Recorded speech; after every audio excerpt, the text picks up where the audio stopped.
नमदेयं सर्वशब्दाविधेयं नवजलधरकायं नौमि लक्ष्मीशायं जन्माद्यस्य पूर्वयादिकृतश्चार्थेषु विद्यस्वराट् तेने ब्रह्महृदायादि कवये मुह्यन्ति यं सूरयः तेजो वायुमृजा तथा विनिमयो यत्रस्ति सर्वो मृषा धाम्ना स्वेन सदा निरस्तपूर्णं सत्यं परं धीमहि सच्चिदानन्दरूपाय विश्वोत्पत्त्यादि हेतवे तापत्रय विनाशाय श्रीकृष्णाय वयं नमः। नारायणाय परिपूर्णगुणार्णवाय विश्वोदयस्थितिलयो नियतिप्रदाय ज्ञानप्रदाय विबुधासुरसौख्यदुःखसत्कारणाय वितताय नमो नमस्ते। आपदामुपहर्तारम् सर्वसंपदां लोकाभिरामं श्रीरामं भूयो भूयो नमाम्यहम्। मनोजवं मारुततुल्यवेगं जितेन्द्रियं बुद्धिमतां वरिष्ठं वातात्मजं वानरयूतमुख्यं श्रीरामदूतं शरणं प्रपद्ये। नौमि न्यायसुधाधिकृज्जयमुनीं श्रीपादराट्सन्मनीं व्यासार्यान् विविधागमादिविहरान् श्रीवादिराजानपि वन्दे हंसवरान् प्रभूत्तमगुरुं वैरद्यवारानिधिं श्रीसत्यव्रतराघवेन्द्रमुनिपां सद्बोधसद्यानपां विद्यायां विबुधाचार्यं वेदज्ञानाभिचन्द्रं दुर्मतध्वान्तमार्ताण्डं सत्यध्यानं भजे। सत्याभिज्ञकराब्जोक्तान् पञ्चाशद्वर्षपूजकान् सत्यप्रमोदतीर्थार्यान् नौमि न्यायसुधारतान्। शास्त्रेषु पारदर्शिवारं शास्त्रज्ञेषु च वत्सलं दीनभक्तोद्धारकं सत्यात्मानं गुरुं भजे। यदहति राजते दुर्गा यत्कण्ठे च सरस्वती यद्धस्ते राजते लक्ष्मी नमः सत्यात्मभूतये। विद्यापीठविधातारं विद्याभारतीचन्द्रं विद्यार्थिवत्सलं वन्दे महामहिमसद्गुरुम्। आपादमौलिपर्यन्तं गुरूणामाकृतिं स्मरेत् तेन विघ्नाः प्रणश्यन्ति सिद्ध्यन्ति च मनोरथाः। शुभां ध्यायन्ति ये कामान् गुरुदेवप्रसादजान् इतरान् आत्मपापोत्थान् तेषां विद्या करिष्यति। श्रीगुरुभ्यो नमः। हरिः ओं हरिः ओं हरिः ओं। ब्रह्मरुद्रादिवन्द्यं त्वां भजे वेङ्कटनायकं निवारये शिवानिष्टानि साधेष्टानि माधव। श्रीगुरुभ्यो नमः। हरिः ओं हरिः ओं हरिः ओं। काल झालेल्या चिंतनामध्ये आपण 3 युगांबद्दलचं चिंतन केलं। सर्वप्रथम आपण जनक राजांबद्दल चिंतन केले की सकाम कार्य केल्यावर काय होतं। भागवत धर्म एकच सांगतो, शुद्धे भागवते धर्मे निरतोयस मृगोदरा। 18व्या अध्यायामधला 3-4 श्लोक आहे तात्पर्य निर्णयातला एकच आहे काय, शुद्धे भागवते धर्मे निरतोयस मृगोदरा। एकमेव देवता आहे जी शुद्ध भागवत धर्मामध्ये रथ आहे, ज्याच्यातून एकमेव देवता असणं म्हणजे शुद्धे भागवते धर्मे निरतोयस मृगोदरा हाच का म्हणलंय तर त्याच्यातून समजून घ्यायचे। आपण म्हणतो ना पालेभाज्या इत्यादी आणल्या आहेत घरी, शनिवार बाजार किंवा काहीतरी मंडईतून आपण जाऊन आणतो, फळ काहीतरी आणतो, काय झालं रे सणवाराचं काय म्हणतात पालेभाज्या काहीतरी पालेभाज्या आहेत, त्या पालेभाज्या इत्यादी सगळं आणून ठेवले बघा। इत्यादी म्हणजे काय, त्या इत्यादी मधून इतर पदार्थ जे काही होते ते गृहीत धरण्यात आले ना। तर मग तसंच या ठिकाणी मृगोदरा याच्यातून आपल्याला काय समजून घ्यायचे, परशुक्लत्रय। परशुक्लत्रय हे नित्य भागवत धर्मामध्ये व्रत असतात। जेव्हा शुद्ध भागवत धर्मामध्ये व्रत आहेत तर मग ते भागवत धर्म काय तर निष्काम सेवा। सकाम सेवेला भागवत धर्मामध्ये स्थान तीळ मात्र देखील नाही। जर का सकाम सेवा करत असाल तर ती सेवा ही भागवत धर्मामध्ये मोडत नसून ती सकामच होते। काल आपण मनुस्मृतीचा देखील एक श्लोक घेतला. संकल्प काय, कशाला? दृढता, निश्चय हा संकल्प आहे. त्याच्यानंतर जनक राजाने सकाम सेवा केल्यामुळे कशा पद्धतीने त्याला त्रास झाला हे देखील बघितलं. त्याच्या जनक राजांच्या भावाचा मृत्यू झाला. एक सकाम राम फक्त सुख मागितलं होतं, पण मिळालं काय? प्राप्त काय झालं? दुःख. आता एखादा आपल्यासारखा मनुष्य जर का चिंतनाला बसला तर म्हणून काय बाबा अवघड होऊन बसलं, करायला गेलं चांगलं होऊन बसलं अवघड. देवाचंच केलं ना, राक्षसाचं नाही केलं, पूजा तर देवाचीच केली, संकल्प तर देवाचाच केला. तो हा व्यक्ती चिंतन नाही करणार मी सकाम केलं, मी सकाम सेवा केली हे चिंतन नाही करणार. चिंतन काय करणार? देवाची सेवा केल्यानं माझं वाईट झालं, माझं वंगाळ झालं. त्याच्यामुळे निष्काम सेवा, भगवत प्रेरणा, भगवत प्रीत्यर्थ अशी सेवा करायची. नंतर त्या ठिकाणी शतानंद मुनींचं आगमन होतं. जनकाच्या चिंता ज्या आहेत त्या सांगितल्या जातात. त्याचा उपाय सांगण्यासाठी शतानंद मुनी व्यंकटेश महात्म्य सांगायला प्रारंभ करतात. काल आपण त्याच व्यंकटेश महात्म्य अंतर्गत जे होतं कृतयुगामध्ये वृषभाचरण, त्रेता युगामध्ये अंजनाचरण, द्वापर युगामध्ये शेषाचरण इथपर्यंत आपण चिंतन केलं. आता कलियुगामध्ये आपण चिंतन करावयास प्रारंभ करूया. सर्व श्रोत्यांच्या हृदयस्थ असलेल्या भगवंताच्या चरणी मनोमन शिरसाष्टांग दंडवत प्रणिपात करून भगवंताची आज्ञा घेतो व कथा प्रारंभ करतो. श्री गुरुभ्यो नमः. मागील चिंतनामध्ये आपण चिंतन केलं शेषाचलापर्यंत. कसं असतं, जेव्हा आता सगळ्यांनी महास्वामींना बघितलं, आपल्या इथे सत्यात्मक कन्व्होकेशन पण झालं छान, महास्वामीजींसोबत सुंदर असा संवाद, तर सगळ्यांनी नोटीस केलं असेल, लक्ष दिलं असेल, ते कळलं असेल. जेव्हा महास्वामींचं आगमन होतं तेव्हा एक शिष्य आधी जातो, महास्वामींचं आसन घालतो, सिंहासन लावतो आणि त्याच्यावरती आसन टाकतो. त्याच्यानंतर महास्वामीजींचं आगमन. अगदी तसंच काहीतरी या ठिकाणी झालं. आधी भक्ताचं आगमन झालं वृषभाचे, नंतर वाहनाचं आगमन झालं अंजनाचल, गरुड वाहन ते म्हणतो आपण. पण राम अवतारामध्ये कोणाच्या पाठीवर बसून गेले होते? हनुमंतरायाच्या. आणि नंतर साक्षात आसन त्या ठिकाणी आरूढ झाले शेषाचे.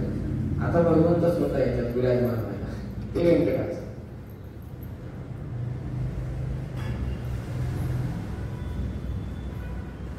व्यंकटाचल आपण खूप जणांच्या मुखातून ऐकतो. व्यंकटरमण गोविंदा गोविंदा जोरजोरात, इतकं जोरजोरात म्हणतो, इतकं जोरजोरात म्हणतो, घशाच्या नसा काढल्या जातात, पण भावना काही उत्पन्न होत नाही. अंगाला काटे येते परत. शुद्ध अंतःकरणाने कितपत बनलं जातं माहित नाही. ओरडणं आणि स्वरात म्हणणं याच्यामध्ये फरक आहे, हे देखील जाणून घ्यायला पाहिजे. भगवंताचं नामस्मरण करणं म्हणजे केवळ ओरडणं किंवा जोरजोरात म्हणणं याच्यातूनच भगवंताचं नामस्मरण केलं जातं. याला कुठेही प्रमाण नाही. व्यंकट म्हणजे काय पाहिजे हे आपल्याला कळलं पाहिजे. व्यंग म्हणजे काय? व्यंग या शब्दाचा अर्थ पाप. आता पाप किती प्रकारचे? पाप कमी थोडीच, कित्येक पाप आहेत, कितीतरी पाप आहेत, अनेक पाप आहेत. जर का मनुस्मृती किंवा धर्मदंडकाचे ग्रंथ जर का काढून बघितले, याज्ञवल्क्य स्मृतीमध्ये शेवटचे 550 पेक्षा जास्तीचे पानं नुसते प्रायश्चित्ताचे. प्रायश्चित्त काय करावायचे म्हणजे पाप किती आहेत बघा. अशौचातले पाप वेगळे, शुद्धीत केलेले पाप वेगळे, अनवधानाने झालेले, अज्ञानाने झालेले पाप वेगळे, जाणून बुजून झालेले वेगळे, असे कितीतरी प्रकार आहेत, कॅटेगरी.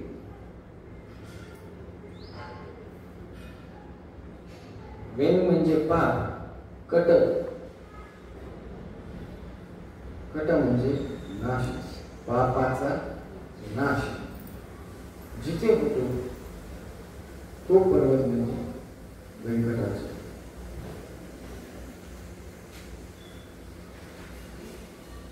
जनक राजा म्हणतात शतानंद मुनींना, व्यंकटाचे हे नाव कसं प्राप्त झालं याबद्दल सांगा. शतानंद विवराचे पुरा पुरंदरो नाम सोमयाजी दृढव्रतः. मागील काळी सोमयज्ञ करणारा, प्रतिज्ञा पाळणारा, सत्यभाषी, सोमयान करणारा, सत्यभाषी पुरंदर नावाचा एक ब्राह्मण होता. सोमयात काही फार सोपा आहे असं गृहीत धरू नका. अग्निहोत्री पाहिजे मनुष्य, अग्निहोत्र प्रज्वलित पाहिजे त्याच्या घरामध्ये, त्रिकुंडी अग्निहोत्र पाहिजे.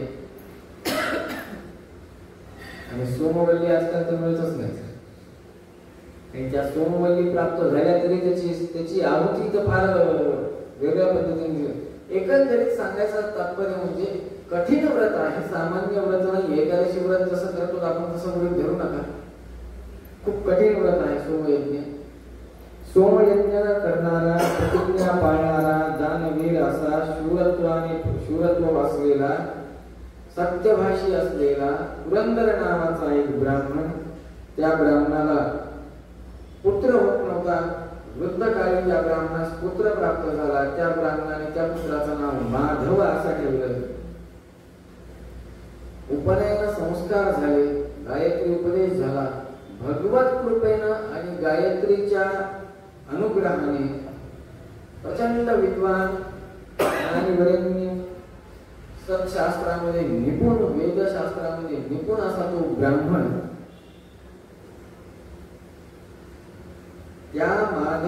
त्या माधव ब्राह्मणाचा विवाह झाला. पुढे चालू. आणि एकदा सकाळची वेळ, सर्व देवतांचं आगमन होण्याचा काळ. कसा आहे की सकाळ जेव्हा सूर्य असतो तेव्हाच अग्निकार्य किंवा अग्नीची उपासना करण्याचा अधिकार आहे. असं असताना अशा काळामध्ये सकाळच्या काळी स्वतःच्या पत्नीजवळ येऊन रममान होण्याची इच्छा तो व्यक्त करतो. पत्नी म्हणते नाही, हे निषिद्ध आहे, धर्मशास्त्राच्या विरुद्ध आहे. तथापि अट्टहास जो असतो तो पतीचा जास्त होता. जर का चुकीच्या काळी विहार केला तर स्वतःच्या पुळ्यालाच घात होतो असं नाही. सकल समाजासाठी घातक असा पुत्र किंवा अशी पुत्री किंवा अशी संतान जन्माला येते. कुळासाठीच नाही म्हणते, कोणासाठी म्हणतोय? समाजासाठी. अयोग्य वेळी पत्नी सोबत समागम केल्यास सकल मनुष्य समाजासाठी घातक असं संतान जन्माला येते. प्रचंड घातक, त्याच्याबद्दल चिंतनही करता येत नाही. तुम्ही म्हणाल असं कसं म्हणाल, असं कसं नाही, याला प्रमाण देऊन सांगतो. श्रीमद भागवत महापुराणामध्ये तृतीय स्कंदामध्ये 14व्या अध्यायामध्ये असा प्रसंग येतो. दिती देवी आणि कश्यप मुनी. दिती देवीवर कामदेव आसक्त होतात. तेव्हा अयोग्य वेळी रत झाल्यामुळे, समागम केल्यामुळे त्यांच्यापासून जन्माला आले हिरण्याक्ष. ते काय चांगले होते? त्यांचा पूर्व प्रारब्ध याची सोडून द्या. ज्या अवतारात आले किंवा जे त्यांचं शापामुळे त्यांना जो देह, दैत्य देह प्राप्त झाला त्याविषयी बोलले. समाजाला घातक होते का पोषक होते? घातक होते. का जन्माला आले? कसे जन्माला आले? अयोग्य वेळी समागम केल्यामुळे जन्माला आले. त्यामुळे धर्मशास्त्र देखील सांगतं की योग्य वेळी योग्य काम करा. नको त्यावेळी नको ते कार्य केल्यास नको ते फळ पदरी पडते. हे केवळ याच गोष्टीसाठी लागू होत नाही. भोजनाचं देखील तसंच आहे. अयोग्य वेळी अयोग्य पदार्थ खाल्ला. आपण साधा आयुर्वेदातले लोक म्हणतात ना की विरुद्ध आहार घेऊ नये, दुधासोबत फळ घेऊ नये इत्यादी इत्यादी सांगतात. तसं विरुद्ध फळ कधी घेऊ नये किंवा विरुद्ध आहार घेऊ नये. नेमका आपण विरुद्ध करायचा प्रयत्न करतो. ते कुठल्या एका गोष्टीत का असणार, जर का सूक्ष्मतेने विचार केला तर आपल्याला कळून येते की आपण आपल्या आजूबाजूलाच विरुद्ध वागतो. स्वतःच्या देहानिशी विरुद्ध वागायला चालू करतो. म्हणजे स्वतःसोबत तर विरुद्ध वागतो, लोकांसोबत देखील विरुद्ध वागतो. कळत नाही, अनवाचा नाही, तसं आपल्यासोबत ते घडत राहतं. येथे हा माधव ब्राह्मण स्वतःच्या पत्नीवर बळजबरी करून त्या पत्नीकडनं रत होण्यासाठी त्या पत्नीला कबूल करून घेतो व पत्नी सांगत तो हा माधव ब्राह्मण वनाच्या विषयीने प्रस्थान करतो. एक खूप सुंदर गोष्ट आहे, कालच आपण याविषयी चिंतन केलं. शास्त्र जल प्रक्षालन निर्मलापि करू कालुष्योपयाची बुद्धी, ही एक उक्ती आहे, खूप प्राचीन उक्ती आहे, खूप प्रसिद्ध उक्ती आहे. कितीही शुद्ध जल आणून जमा करून ठेवलं,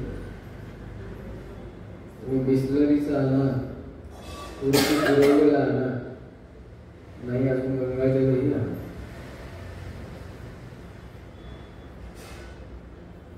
साचून ठेवल्यावर त्याच्यामध्ये किडे होतातच. तसंच शास्त्राध्ययन कितीही करा, खूप मोठे पंडित व्हा आणि नंतर एकदा ते साचून ठेवा, झाकून ठेवा. परीक्षा झाली, आता मोकळा झालो, आता पुस्तक बंद. एक आठवडा लागणार नाही, एक आठवड्यापेक्षा कमी वेळ लागेल बुद्धी कमी शिकायला. म्हणून शास्त्र एकच सांगतं, तलवार ही धारदारच पाहिजे, गुळगुळीत नको. शत्रूला कापायचंय, गुळगुळ्या नाही करायचं. गुळगुळीत तलवार कधी कामाला, जेव्हा गुळगुळ्या करायच्या असते. कापायचं असेल तर काय पाहिजे, धारदारच पाहिजे. इथं तर कलीला कापायचंय, मनातल्या कामाला कापायचे. कसं कापणार, सत्शास्त्र रूपेण. हृते ममन्तं निहितं निहंता त्वमेकैवाखिल शक्तिपूर्णः ततो भवन्तं शरणं गता वयं तमो निहत्ते निजबोध विग्रहं. भगवंता आता बरं, कलीला मारणार कसं, मारताच येत नाही. कलीला कधी बघितले का तुम्ही? बरं, कली नाही अशी जागा नाही तुमच्या व्यवहारात. पैसा पण आहे, पैशावर केली, सोन्यावर केली. चला जुगारीला आपण खेळत नाही, त्याच्याबद्दल ठीक आहे. पण महत्वाच्या व्यवहारात तर कली आहे ना, किंवा तुम्ही ज्यांच्याशी संपर्क ठेवतात, व्यवहार करतात, त्याबद्दल कली असेल तर असेल. कोणाला माहिती, येणं केलं प्रकारे ना कधी संबंध होतोय, होत नाही अशातली गोष्ट नाही. जर का संबंध किंवा संपर्क होत आहे तर मग त्याचा इफेक्ट आपल्यावर होऊ नये. साधं होळीच्या दिवशी, होळीचं कशाला हो, घरामध्ये चूल किंवा शेगडी किंवा इंडक्शनही सोडून द्या. तुम्ही साधा गॅस जरी लावला, त्याच्यावर पाणी तापवायला ठेवलं तर त्याची ऊब जाणवते ना गॅस पासून उभं टाकल्यावर स्वयंपाक करताना. आता कधी मग ह्याच्यातून बाहेर कसे निघायचं, याची ऊब आपल्याला होऊ नये, येऊ नये, भासू नये, याच्यासाठी काय करावं. हृते भवन्तं निहितं निहंता त्वमेकैवाखिल शक्तिपूर्णः ततो भवन्तं शरणं गता वयं तमो निहत्ते निजबोध विग्रहं. भगवंता तू एकमेव आहेस, तू सकल ज्ञानाने युक्त आहेस, तू सर्वोत्तम आहेस. तूच या कलीचा वध करण्यासाठी सक्षम आहेस. कशाने, सच्शास्त्र शस्त्रेण निहत्यशील. सच्शास्त्र रूपी शस्त्राने या कलीचा संहार कर. म्हणून चिंतने तदरूपता. रूपवान व्हायचं असेल तर चिंतनाशिवाय पर्याय नाही. सतत चिंतन पाहिजे. म्हणून म्हणतात मम चित्त परस्त्री सक्त धन ज्ञान मनाने मत्त निश्चयीना ते संदेह मम चित्ता शुद्ध विलंबे.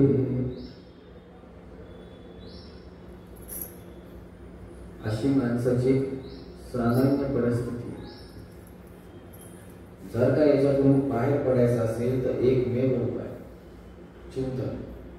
माधव ब्राह्मण जे आहेत ते माधव वनामध्ये जातात. त्यांना एका झाडाच्या खाली बसलेली अंत्यज स्त्री दिसते. ती अंत्यज स्त्री दिसल्यावर मनामध्ये कामासक्ती फार झपाट्याने वाढायला लागते आणि स्वतःच्या पत्नीला माधवजी म्हणतात, मी फक्त तुझी परीक्षा बघण्यासाठी आलो होतो, तू माझी आज्ञा पाळतेस का नाही एवढंच मला बघायचं होतं. आता तू घरी जा. असं म्हणून पत्नीला घरी पाठवतात आणि त्या अंत्यच्या स्त्रीशी बोलतात, तू कोण आहेस, काय आहे. तेव्हा अंत्यच्या स्त्री म्हणते की मी अत्यंत हीन कुळातली आहे, माझं दर्शन, माझं स्वरूप बघणं, माझा आवाज देखील तुम्ही श्रवण करू नये आणि तुम्ही मनामध्ये माझ्यासोबत रत होण्याची इच्छा घेऊन आहात.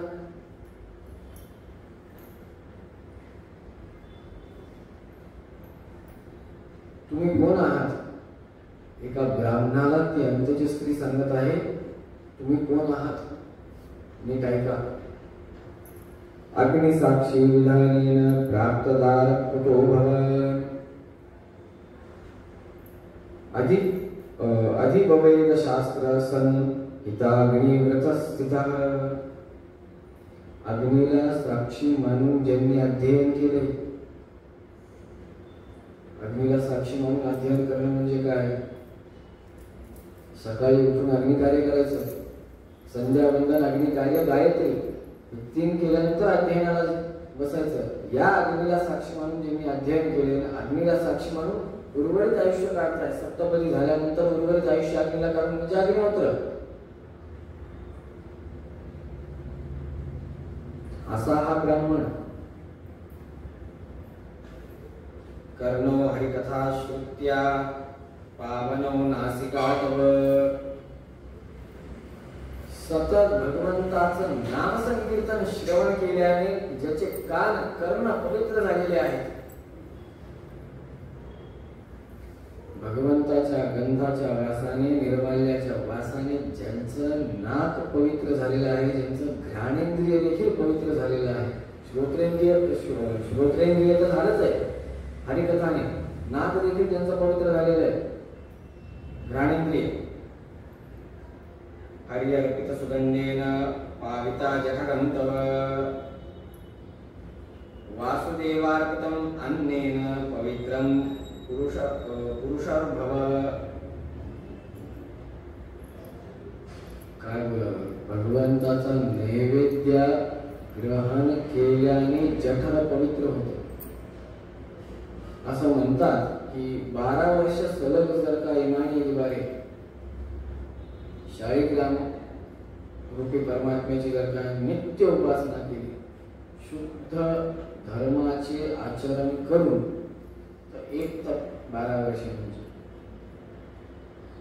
त्या माणसाला पुढे चालून एक चिरदेह चरमदेह शेवटी तात्पर्य करण्यात येते. या देहामध्ये जे आपल्याला गुरु भेटले तेच पुढच्या जन्मात मिळतील असं नाही.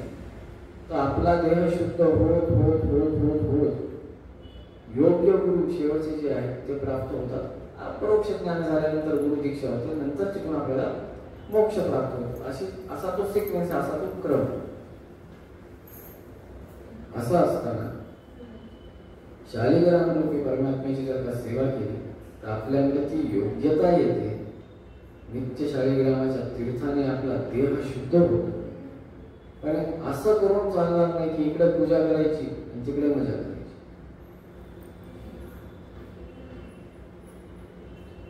स्पष्टच बोलायचं झालं, थोडं परखड बोललं तरी चालतं, परंतु इकडे अन्न प्राशन करायचं, तिकडे माती प्राशन करायची असं नको व्हायचं. हत्तीच्या दातासारखं नको व्हायचं आचरण. दाखवायचं, करायचं, जे आहे ते आहे आचरणामध्ये. पुढे चालून म्हणतात,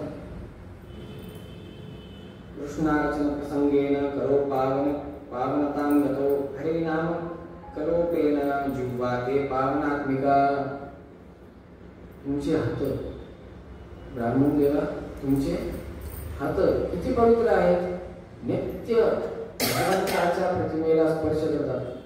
आमचे आचार्यजी नेहमी म्हणतात की जर का सतत नित्य शाळीग्राम शिलेला स्पर्श करून पूजा करत असेल तर त्या शाळीग्राम शिलेला देखील, त्या भगवंताला देखील तुमच्या स्पर्शाची सवय होते, त्यांना तुमच्या स्पर्शाची इच्छा असते. जर का एखाद्या दिवशी दुसऱ्याने स्पर्श केला तर तशी पूजा होत नाही, तसे भाव त्या शाळीग्रामावर उत्पन्न होत नाही, प्रगट होत नाही. पण नित्य शाळीग्रामाची तेवढ्या श्रद्धेनं पूजा करायला पाहिजे. मी शाळीग्रामच काय म्हणतो ते सांगतो. दुसरीकडे जर का पूजा करायची असेल तर प्रतिमायान्तु सान्निध्यम अर्चकस्य तपोबल, तिकडे तपोबल द्यावं लागतं जे नसतं, तिकडे ते सन्निधान आणावं लागतं. पण शाळीग्रामांमध्ये तसं नाही, सन्निधान परिपूर्ण आहे. त्याच्यामुळे मी सांगताना शाळीग्रामावर जास्त भर देतो. पुढे म्हणतात पुण्यक्षेत्रांचारेण पादोते पावनी कृतौ एतादृशेन देहेन कथं संगम प्रशंसासी. तुमचे पाय तीर्थक्षेत्री जाऊन पावन झालेले आहे. बघा, बुद्धी ज्ञान इत्यादी अग्निउपासनेतून अध्ययन करणारा, विवाह अग्नीच्या साक्षीने करून घेणारा किंवा करणारा, पुढे चालून अग्निउपासनेमध्ये रत राहणारा, भगवंताच्या कथेचे श्रवण करून ज्याचे कान पवित्र झाले, भगवंताचा निर्माल्याचा गंध घेऊन ज्याचं घ्राणेंद्रिय पावन झालंय, भगवंताचं नैवेद्य ग्रहण करून ज्यांचं पोट पवित्र झाले, भगवंताचे नामसंकीर्तन करून ज्यांची जिव्हा पवित्र झाली आहे किंवा वेदमंत्राद्वारे ज्यांची जिव्हा पवित्र झाली आहे, भगवंताच्या प्रतिमेला किंवा शाळीग्राम रूपी परमात्म्याला स्पर्श करून सतत पूजा करून करून करून ज्यांचे हात पवित्र झाले आणि तीर्थक्षेत्री जाऊन यात्रा करून ज्यांचे पाय पवित्र झाले, अशा ब्राह्मणा तुमच्या सोबत मी संबंध कसा करू? धर्माच्या विरुद्ध आहे. बघा, एक अंत्यज स्त्री सांगत आहे कुणाला? ब्राह्मणाला. म्हणजे कामासक्ती किती विकट असते, सगळ्यात घातक काय बघा या जगामध्ये. कली एकदा जर का बसला डोक्यात तर काही कळत नाही. तथापि त्या अंत्यज स्त्रीसोबत बलपूर्वक माधव ब्राह्मण हा संग करतो. संग झाल्यानंतर ती अंत्यज स्त्री म्हणते, आता तुमचं ब्राह्मण नष्ट झालेलं आहे, शिखा काढून टाका, सूत्र काढून टाका, यज्ञोपवीत सूत्र, शिखा सूत्र काढून टाका आणि काय करा? गोमांस भक्षण, उत्तम अशी उच्च कोटीतली मदिरा प्राशन, उच्च कोटीतली. सध्या हेच व्हायचं.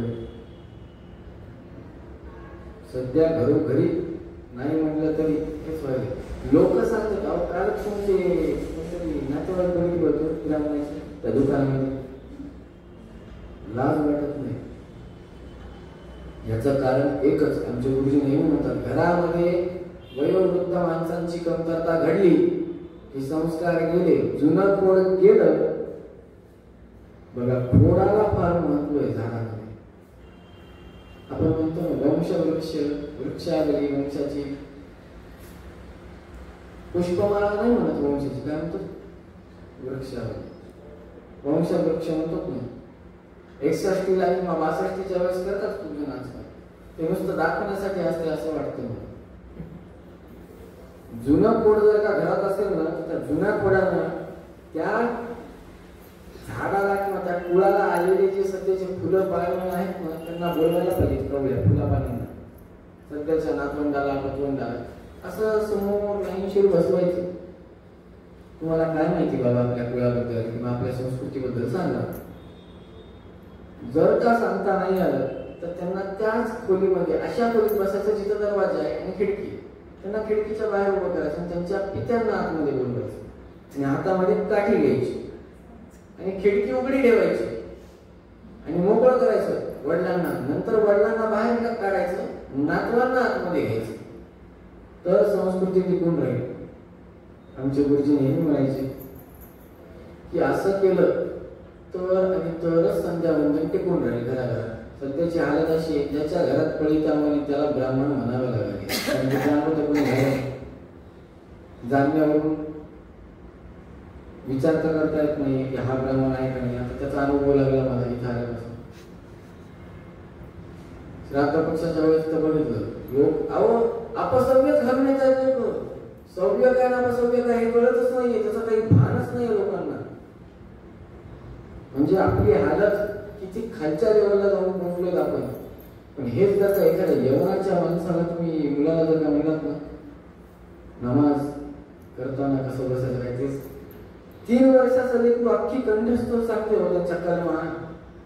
आणि आपल्या लेकराला साधं वक्रतुंड महाकाय येत नाही, आरत्या पाठ नाही. आरत्या येते सुद्धा साधं गंध लावण्याची भान नाही आपल्या लेकराला, गंध देखील लावत नाही. जोपर्यंत आपण आपलं आचरण करणार नाही. मी केवळ ब्राह्मणत्वाबद्दल बोलत नाही, सकल हिंदू समाजाच्या हिशोबानं बोलतो. आणि सध्याची हालत अशी आहे, जर का याच्यात आपण दुभंगलो तर अस्वलाचा पोशाख आणि पांढरी टोपी शिक्कामोर्तब झाला म्हणून समजा याच्या काही वर्षात. कारण की संख्या तर तीच आहे. आणि हे रूप द्यायचं नसेल तर काय करायचंय, शास्त्रानुसार धर्म रक्षती, धर्माचं रक्षण करा तर धर्म तुमचं रक्षण करेल. हे नुसतं सांगायच्या गोष्टी नाही, करून बघा. करून बघा, अनुभव घ्या. हेच छत्रपतींनी केलं, हेच महाराणा प्रतापांनी केलं, हेच राजा कृष्णदेव रायांनी केलं. आणि प्रत्येकाच्या मागे एक जण उभे होते. कृष्णदेवरायांच्या मागे श्री व्यासराज तीर्थ महास्वामी उभे होते. समर्थ रामदास स्वामी शिवाजी महाराजांच्या मागे उभे होते. राघवेंद्र स्वामीजींची आणि छत्रपती शिवाजी महाराजांची भेट झालेला देखील उल्लेख आढळतो. महाराणा प्रतापांच्या मागे गुरु राघवेंद्र उभे होते राजस्थानमध्ये, त्यांचे गुरु. एकंदरीत धर्मानुसार कार्य करणं हेच अपेक्षित आहे.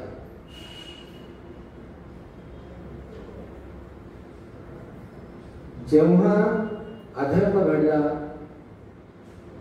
मदिरा प्राशन इत्यादी सगळं घडलं, तिथून पुढे काही वर्ष कार्य चाललं. ती अंत्यज स्त्री मृत झाली, पश्चाताप झाला. काय होतास तू, काय झालास तू.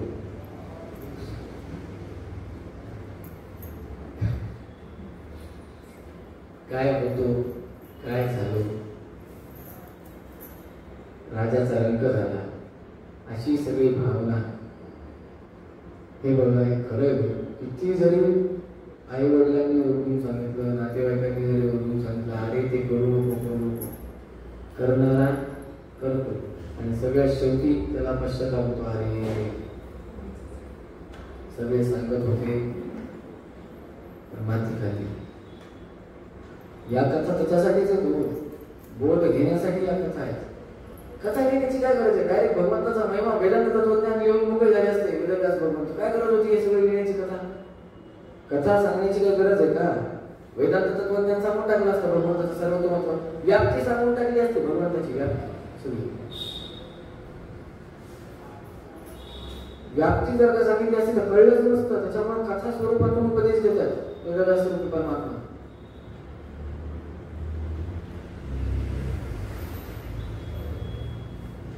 अत्यंत पश्चाताप होत होता. आणि त्याच वेळी काय प्रारब्ध आहे त्या माधव ब्राह्मणांचं माहित नाही. काहीतरी मागे जन्मातलं पुण्य म्हणून उत्तर देशातील लोक राजा समेत चतुरंगी सेनेसमेत यात्रेसाठी जात होते. हा माधव ब्राह्मण त्या राजाची भेट घेतो आणि त्या यात्रेमध्ये त्यांच्या मागे मागे मागे मागे येतात.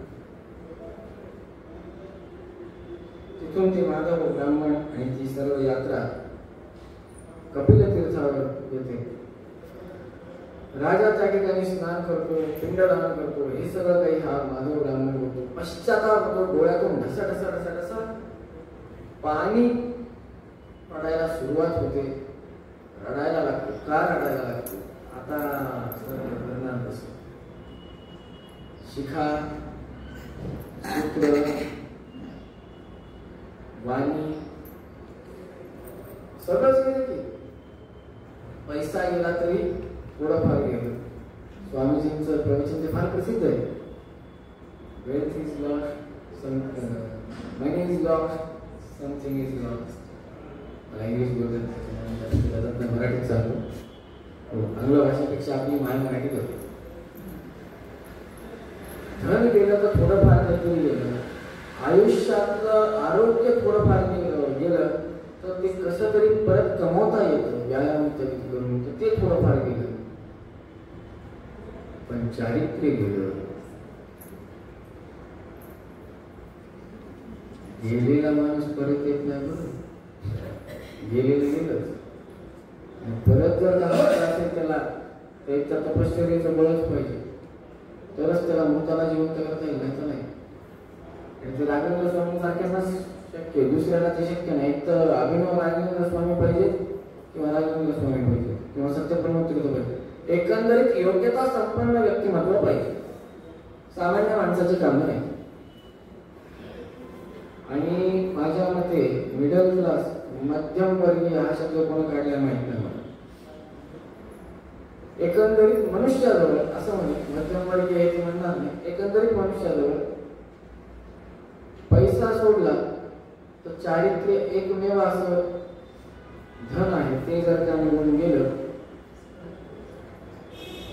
First टेम्परेशन is the last टेम्परेशन.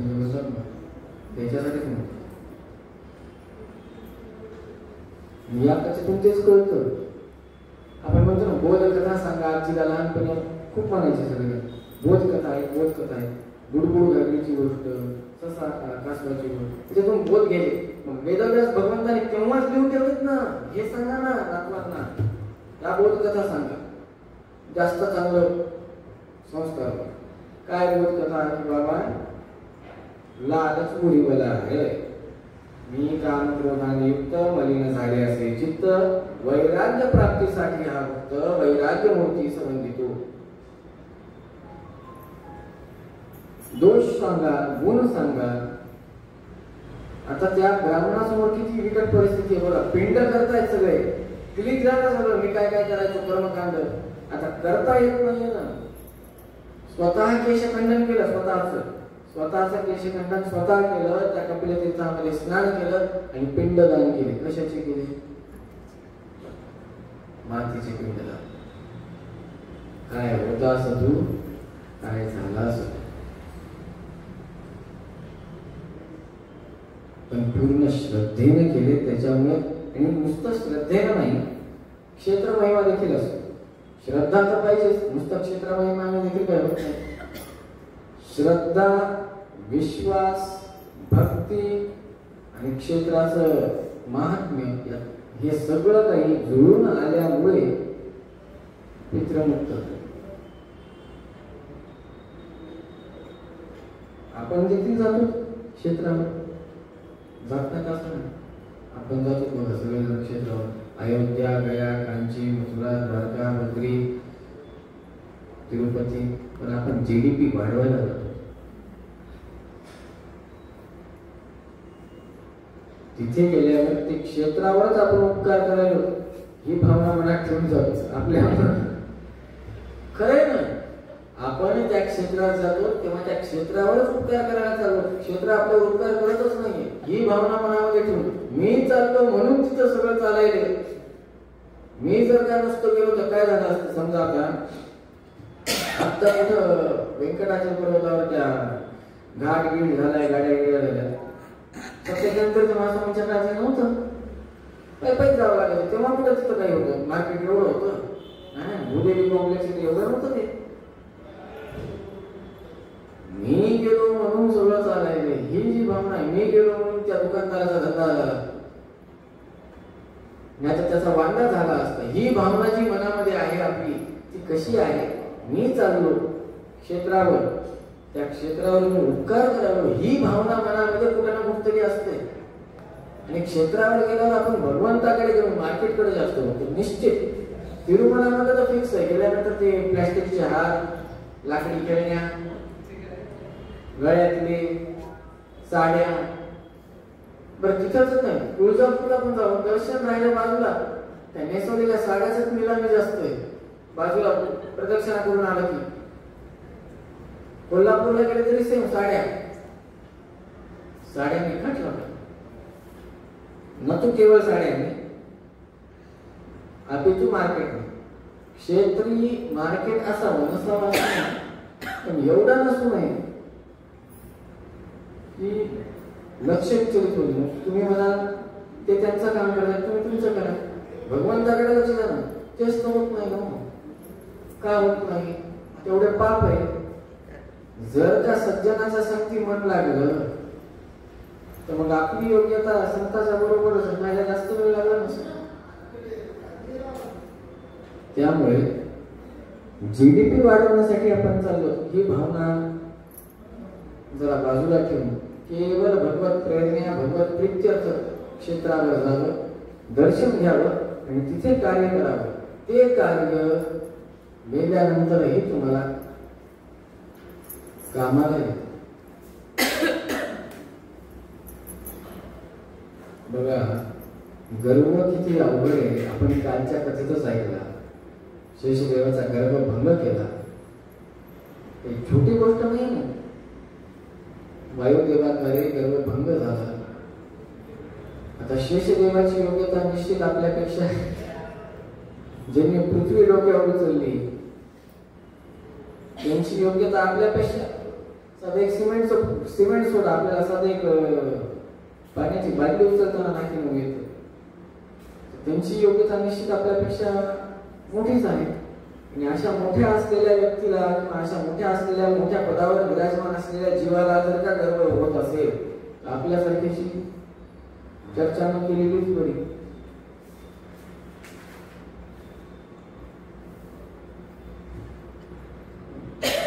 पिंडदान केले, मातीचे पिंड ठेवले, पूर्वजांचं स्मरण केलं आणि शेवटी शेषाचल चढायला प्रारंभ केला. त्या ब्राह्मणाने जसं जसं चढायला जात आहे तसं तसं पित्त खवळते, चित्त खवळते आणि पित्त दोन्ही खवळले. चित्त पण खवळलं आणि पित्तही खवळलं.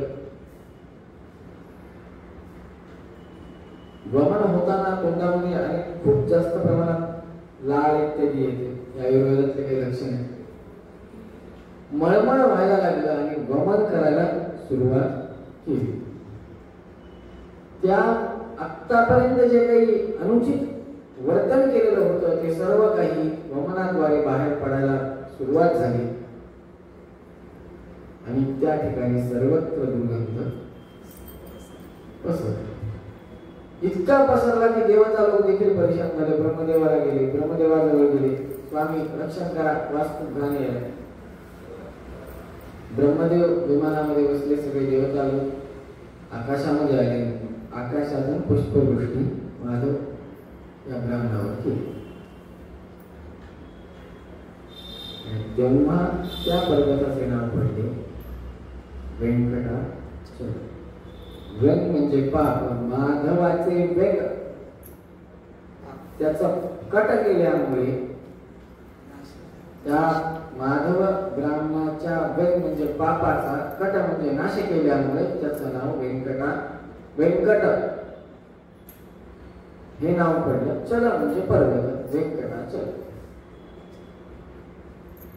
पुढे चालून ब्रह्मदेव त्याच माधव ब्राह्मणाला म्हणतात, नारायण पुरे वीरे तोंड देशाधिपो भव तव पुत्री जगन्माता जामाताच जगतपती.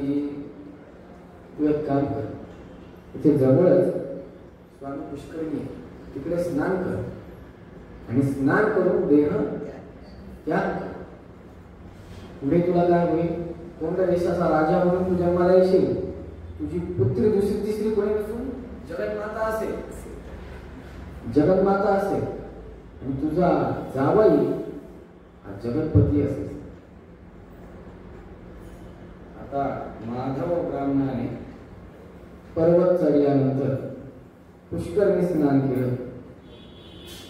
असं काय केलं असतं की त्याला डायरेक्ट राज म्हणजे ब्राह्मणातून डायरेक्ट राजभोग आणि त्यातल्या त्यात परत जावई म्हणून साक्षात आपण नुसतं म्हणतो कन्यादानाच्या वेळेस सासू सासरे जावयाचं दर्शन घेतात लक्ष्मीनारायण म्हणून, ह्याला साक्षात लक्ष्मीनारायण प्राप्त झालं. असं केलं काय एवढं कळत नाही ते काय केलं, असं कुठलं तीर्थ प्राशन केलं का, असं कुठल्या तीर्थात स्नान केलं जे एवढं मोठं भाग्य भेटलं.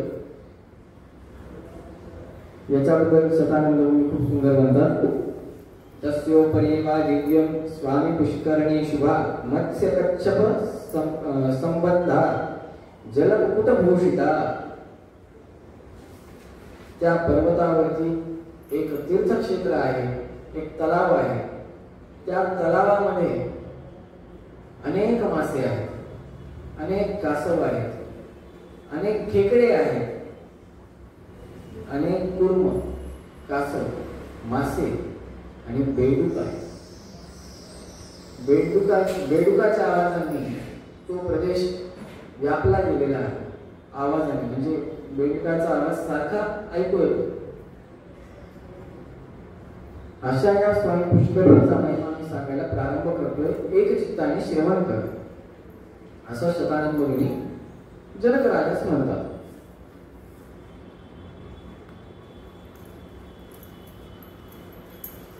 बघा, त्या स्वामी पुष्करणीचा महिमा सांगताना असं म्हणतात शास्त्रकार की ब्रह्मदेव देखील एकटे नाही, सकल देवतांना घेऊन त्या स्वामी पुष्करणीच्या तीरावर तपश्चर्येला बसतात. एकटे दुकटे नाही. त्याच्यामुळे असं म्हणतात की यात्रा करताना सगळ्यांना घेऊन जावं, एकट्याने कधी यात्रा कर. अनुशासन पर्वामध्ये महाभारतामध्ये पार्वती देवी रुद्रदेवांना महादेवांना प्रश्न विचारते, तीर्थ कशाला म्हणावं आणि क्षेत्र कशाला म्हणावं. तीर्थ कशाला म्हणावं. आता गुरुजी तुम्ही जे ते तीर्थ ते तीर्थ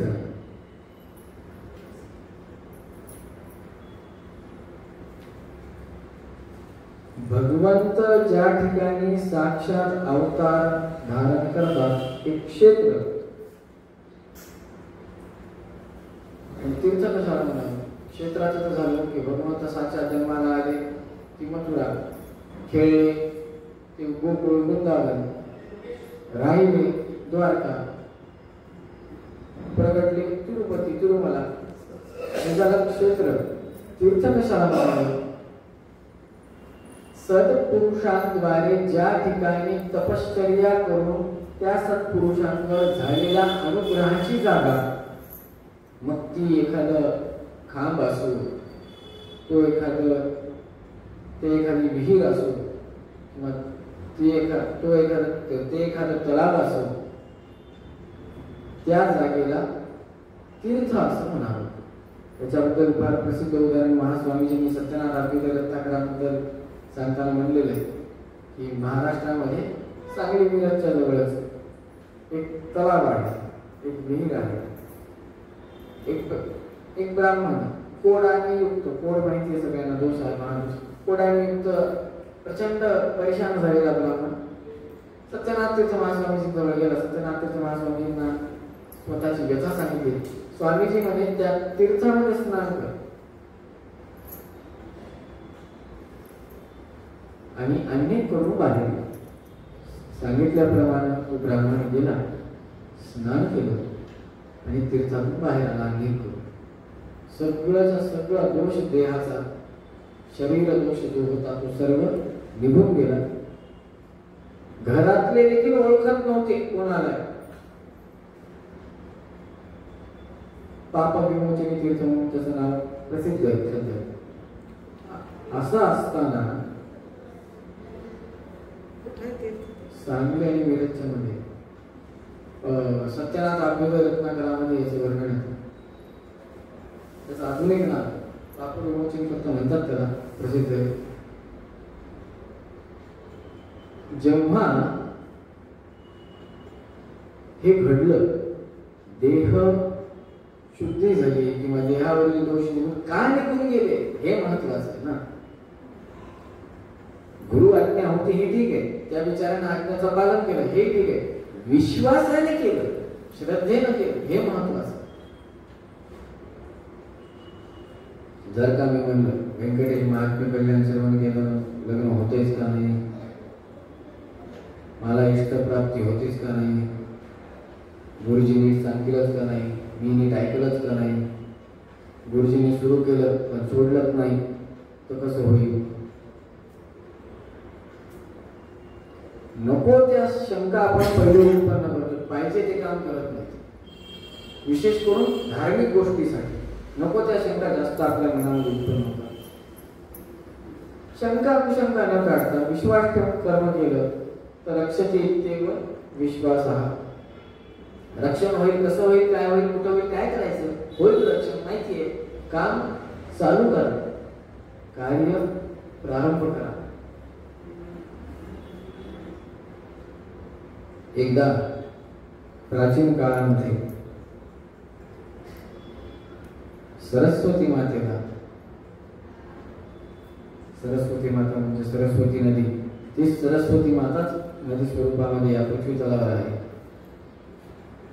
ब्रह्मपुराणामध्ये व्यंकटाचल महात्म्य येतात, त्या संदर्भामध्ये सविस्तर सांगतात. व्यंकटेश महात्म्य सांगताना सरस्वती मातेला मी सकल तीर्थांमध्ये श्रेष्ठ व्हायला पाहिजे, सकल नद्यांमध्ये श्रेष्ठ व्हायला पाहिजे अशी इच्छा होती, म्हणून भगवंताला उद्देशून तपश्चर्या करायला प्रारंभ केला सरस्वती मातेने.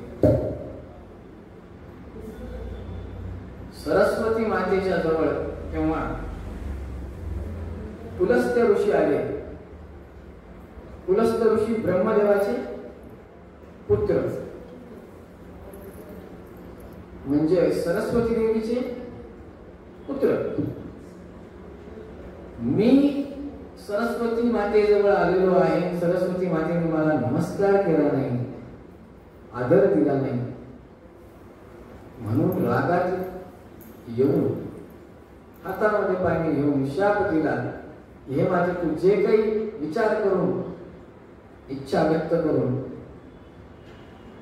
तपश्चर्या करत आहेस ते तुला सिद्ध होणार नाही किंवा ती तुझी इच्छा पूर्णत्वास जाणार नाही.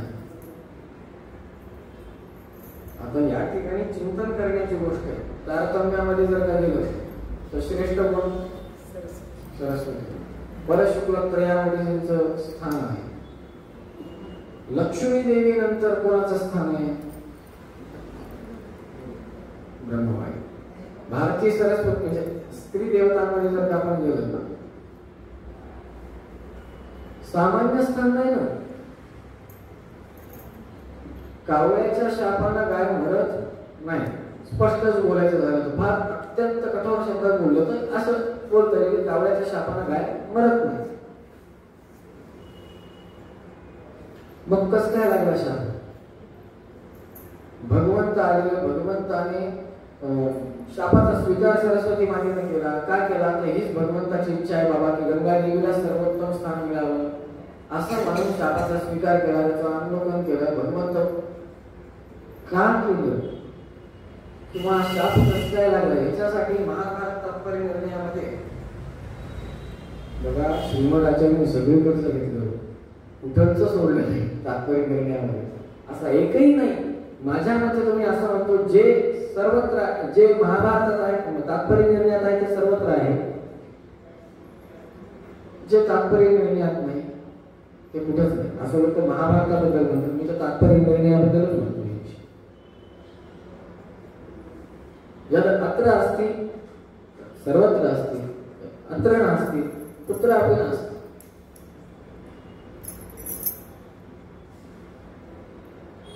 तस्यां सदेवो जनिधर्मराजो माण्डव्यशापादि उवाह शुद्रतां वसिष्ठसाम्यं समभिप्समानं प्राच्यावयन्ति क्षया शापमाप. 11वा अध्याय 132वा श्लोक. मांडव्य ऋषींची कथा येते. मांडव्य ऋषींना वशिष्ठ ऋषींच्या समान मला योग्यता प्राप्त व्हावी यासाठी म्हणून ते तपश्चर्या करायला बसले होते. योग्यता नसताना तपश्चर्या सुरू झाली. अधिक पुण्य प्राप्त झालं. योग्यता नसताना जास्तीचं पुण्य प्राप्त झालं. मांडव्य ऋषी ज्या राजाच्या राज्यामध्ये तपश्चर्या करायला बसले होते त्या राजाच्या राजमहालातून काहीतरी चोरीला गेलं. चोरीचा सामान मांडव्य ऋषींच्या आश्रमामध्ये ठेवतात. सैनिक येतात, त्यांच्या आश्रमात सामान बघतात, त्यांना पकडतात. हे समाधिस्थ असतात, यांना फाशीवर चढवतात. फाशीवर चढवत असताना डोळे उघडतात.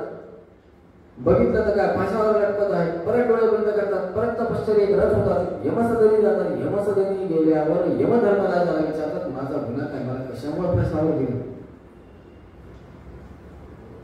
मला कशामुळे फासावर दिलं. यमधर्मराज मूळ कारण लपवतात व दुसरं कारण खोटं नाही पण खरंच कारण, पण सौम्य कारण आहे. लहानपणी तुमच्या हातून एका माशीचा वध झाला हे कारण पुढे घेऊन सांगतात. तेव्हा मांडव्य ऋषी म्हणतात, लहान लेकराच्या हस्ते झालेला पाप त्याला पाप गृहीत धरलेलं नाहीये धर्मशास्त्राने. ते नकळत घडलेली कृती आहे. एवढ्याच कारणावरून मला सोयीवर लटकवलंय का. मी शाप देतो, पृथ्वी तलावर शूद्र दासीच्या कोटी जन्माला विदूर जन्माला. पण आता या ठिकाणी परत तोच विषय तारतम्य. यमधर्मराज योग्यतेमध्ये ज्येष्ठ, यांची योग्यता कमी. मग का केलं, स्वीकार का केला, तर भगवंताची इच्छा होती की योग्यता बघा, नशिबापेक्षा न कोणाला जास्त मिळतं न कमी होतं. जेवढं आहे प्रारब्धात तेवढं बरोबर मिळतं.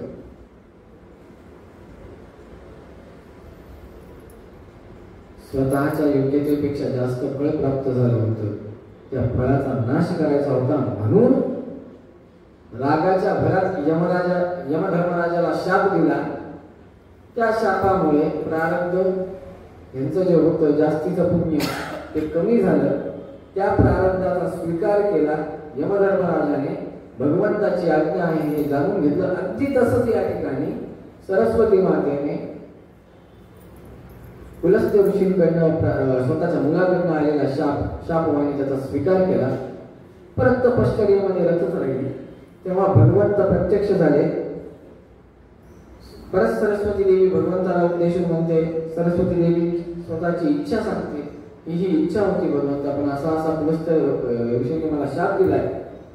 भगवंत म्हणतात, शाप काय दिलाय, शाप काय दिलाय, सकल नद्यांमध्ये श्रेष्ठत्व पाहिजे होतं ते तुला प्राप्त होणार नाही. शाप तर असाच आहे ना, सकल नद्यांमध्ये श्रेष्ठत्व पाहिजे होतं ते तुला प्राप्त होणार नाही. चिंता का करतात. सकल तीर्थांमध्ये सरोवरामध्ये तुला श्रेष्ठत्व देतो. स्वामी पुष्करिणी म्हणून तुझी ख्याती प्रसिद्ध होईल आणि तू या व्यंकटाचल पर्वतावर, म्हणजे त्या काळातलं जे कुठल्या पर्वताचं नाव असेल, वृषभाचल म्हणून, अंजनाचल म्हणून, शेषाचल म्हणून, त्या पर्वतावर तू स्थिर राहशील असं म्हणून त्या सरोवराची अभिमानी देवता सरस्वती माता, त्या सरोवरामध्ये कोणाचं सन्निधान आहे, सरस्वती नदीचं सन्निधान आहे. आज पण कधी जर त्या स्नानाला गेलात ना तर आजूबाजूचं पाणी तेवढं थंड नाहीये जेवढं स्वामी पुष्करिणीतलं पाणी थंड आहे. असं वाटतं की कुठे बद्रीकडे जाऊन स्नान करून आलात का काय, बद्रीनाथाकडे. फक्त एवढंच करा, सकाळी 10च्या आधी जा. थोडं धुकं पण असतं आणि थंडी पण असते, आजूबाजूला पर्वत असते. 10च्या पुढे गेल्यावर सूर्याला जरा खवळतं.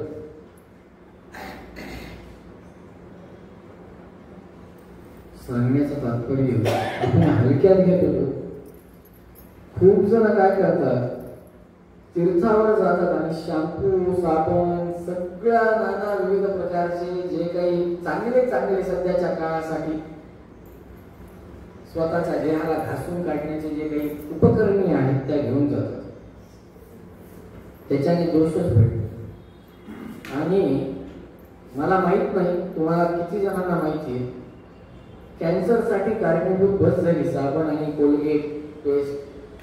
कॅन्सर अमेरिकेमध्ये बॅन आहे कोलगेट ना पेस्ट बॅन आहे. 5 वर्षाच्या लेकराच्या खाली जर कोणाला दिलं ना तर कॅन्सर होण्याचे चान्सेस आहेत. आपल्याकडे तर किती लावून किती नको आणि किती वेळ घासत बसू. हेरड्यांचा सत्यानाश होतो. लहान म्हातारपणी मग त्या खोटे दात लावून हिंडावंच लागतं. आयुष्यभर दात पांढरे असतात पण म्हातारपणी शेवटी खोटेच लावावे लागतात, त्याच्याशिवाय पर्याय नाही. आणि असे सगळे पदार्थ घेऊन आपण जातो कुठं, स्वामी पुष्करिणी तीरे.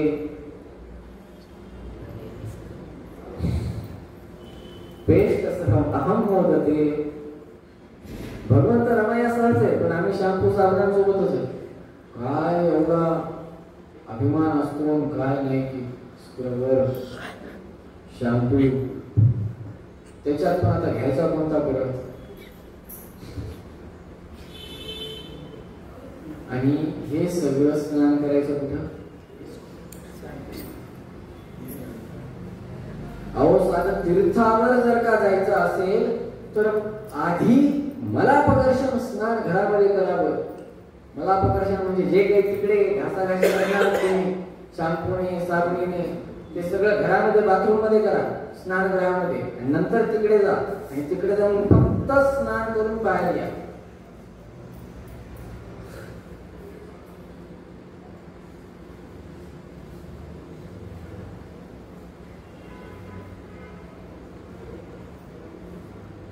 सामान्य गोष्ट नाहीये. तीर्थाचा अपमान करणं बस झालं, माझ्या मते बस झालं. अंधतमाच्या मार्गाने जाण्यासाठी बस सफिशियंट काम आहे. तीर्थामध्ये जाऊन जर कोणी जर म्हणलं अंधतमाला जायचं कसं जातात सांगा, काय नाही जास्त काही करायची गरज नाही. तीर्थक्षेत्री जा आणि काहीतरी घोटाळा करा, बस झालं. भगवंत आहे का नाही कळून जा. तीर्थ अन्य क्षेत्रे कृतम पापम, नीट आहे का, अन्य क्षेत्रे कृतम पापम तीर्थक्षेत्रे गमिष्यति. तीर्थक्षेत्रे कृतम पापम वज्रलेपो भविष्यति.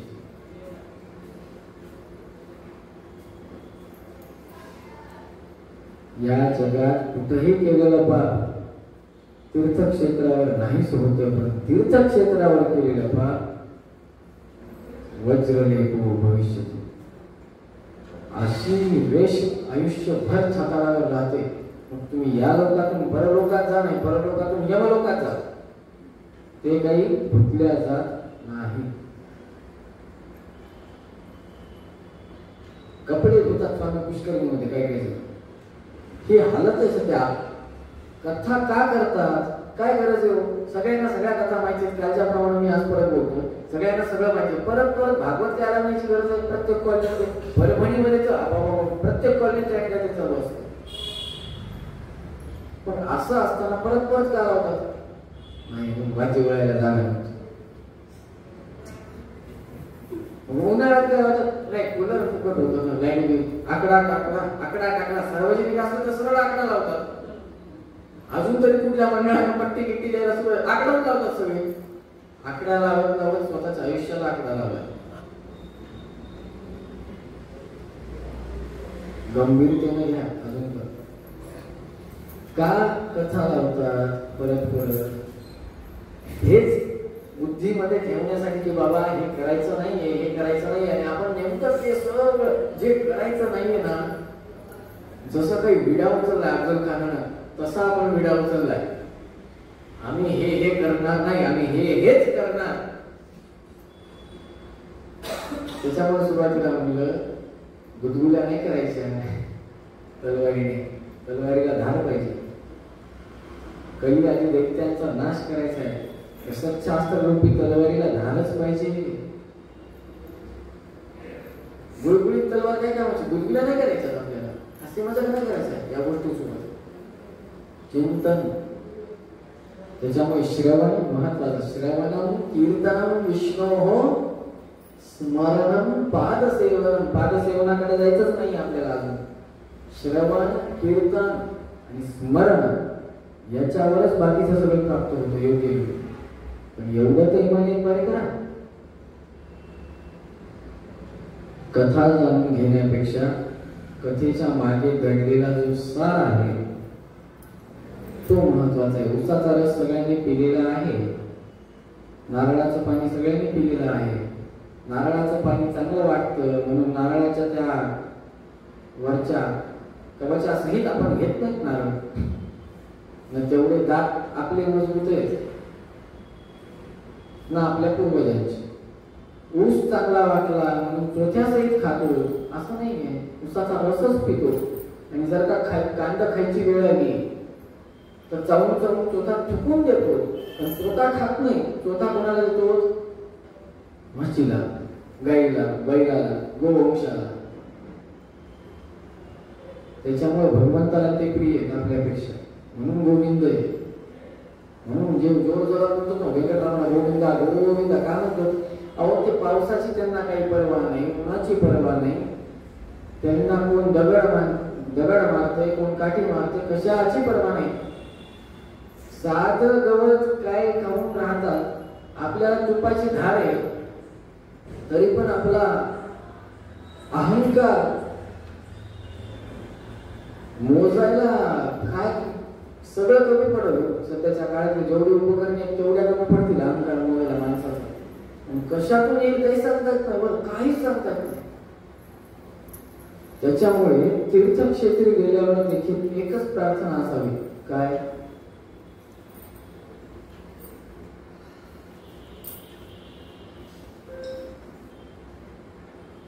ज्याच्या वंशी कुलधर्म राम सेवा, ज्याच्या वंशी कुलधर्म राम सेवा, त्याच्या वंशी मज जन्म दे ग देवा, त्यांच्या वंशी मज जन्म दे ग देवा. ज्यांची वाणी रंगली राम नामी, ज्यांची वाणी रंगली राम वाणी, त्यांचा माझा संवाद घडो स्वामी, त्यांचा माझा संवाद घडो स्वामी. ज्याच्या वंशी कुलधर्म राम सेवा, ज्याच्या वंशी कुलधर्म राम सेवा, त्यांच्या वंशी मज जन्म दे ग देवा, त्यांच्या वंशी मज जन्म दे ग देवा.